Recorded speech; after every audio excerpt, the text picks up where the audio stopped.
Iran Israel में युद्ध जैसे हालात हैं। इस युद्ध के समय पूरी दुनिया की नजर ईरान इजराइल पर बनी हुई है, लेकिन इस बीच ट्रंप के एक ट्वीट ने इस युद्ध में नया मोड़ आ गया। क्या ईरान और इजराइल के बीच सैन्य संघर्ष खत्म होने वाला है? ट्रंप ने अपने ट्विटर पर क्या ट्वीट किया? क्या ट्रंप के ट्वीट पर ईरान इजराइल की तरफ से कोई प्रतिक्रिया सामने आई है? चलिए इन सब बिंदुओं पर इस वीडियो में जानने की कोशिश करते हैं। दरअसल ईरान इजराइल के बीच 12 दिनों तक चले सैन्य संघर्ष अब समाप्त होने के कगार पर है। अमेरिका के राष्ट्रपति डोनाल्ड ट्रंप ने 23 और 24 जून की रात में अपने सोशल मीडिया पर एक पोस्ट किया।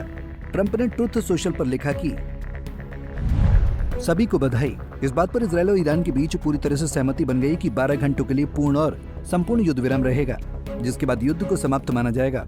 आधिकारिक तौर पर ईरान युद्ध विराम की शुरुआत करेगा और इजराइल युद्ध विराम की शुरुआत करेगा और 24वें घंटे में 12 दिवसीय युद्ध के आधिकारिक अंत को दुनिया द्वारा सलामी दी जाएगी। प्रत्येक युद्ध विराम के दौरान दूसरा पक्ष शांतिपूर्ण और सम्मानजनक रहेगा, इस धारणा पर कि सब कुछ वैसा ही काम करेगा जैसा कि होना चाहिए, जो कि होगा। मैं दोनों देशों इजराइल और ईरान को बधाई देना चाहता हूं कि उनके पास 12 दिवसीय युद्ध को समाप्त करने के लिए सहन शक्ति, साहस और बुद्धिमत्ता है।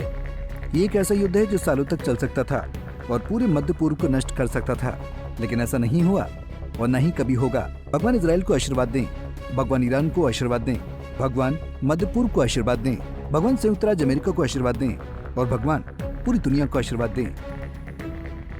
अमेरिका के राष्ट्रपति डोनाल्ड ट्रंप के इस बयान के बाद दुनिया में कई सारे सवाल खड़े हो गए हैं। सवाल यह है कि क्या ट्रंप के इस बयान के बाद ईरान और इजराइल में संघर्ष समाप्त हो जाएगा, क्योंकि ट्रंप के सीजफायर वाले ट्वीट को लेकर ईरान की तरफ से कोई आधिकारिक बयान सामने नहीं आया है। वहीं सीजफायर को लेकर इजराइल के प्रधानमंत्री नेतन्याहू ने सीजफायर की पुष्टि कर दी है। नेतन्याहू ने कहा कि हमने अपना लक्ष्य हासिल कर लिया है। आपको बता दें कि ईरान ने सोमवार रात को कतर की राजधानी में स्थित अमेरिकी अल उदीद बेस पर मिसाइलें दागी थी। हालांकि ट्रंप ने इस पर बयान जारी कर कहा कि इस हमले में कोई अमेरिकी नागरिक नहीं मारा गया।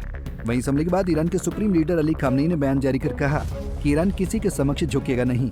ईरान आत्मसमर्पण करने वाला राष्ट्र नहीं है।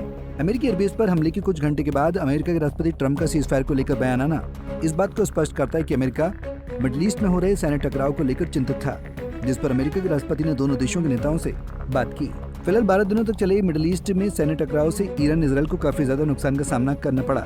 वहीं सैन्य टकराव में अमेरिका की एंट्री ने वैश्विक स्तर पर चिंता पैदा कर दी, लेकिन ट्रंप के ऐलान के बाद दोनों देशों के बीच सीजफायर हो गया है। इस सीजफायर के बाद दुनिया में शांति कायम रहेगी। खैर, सवाल ये है कि क्या इजराइल और अमेरिका ने मिलकर ईरान के न्यूक्लियर साइट को नुकसान पहुंचा पाए हैं या नहीं, ये तो आने वाला वक्त बताएगा। Bureau report, Punjab Kesari TV.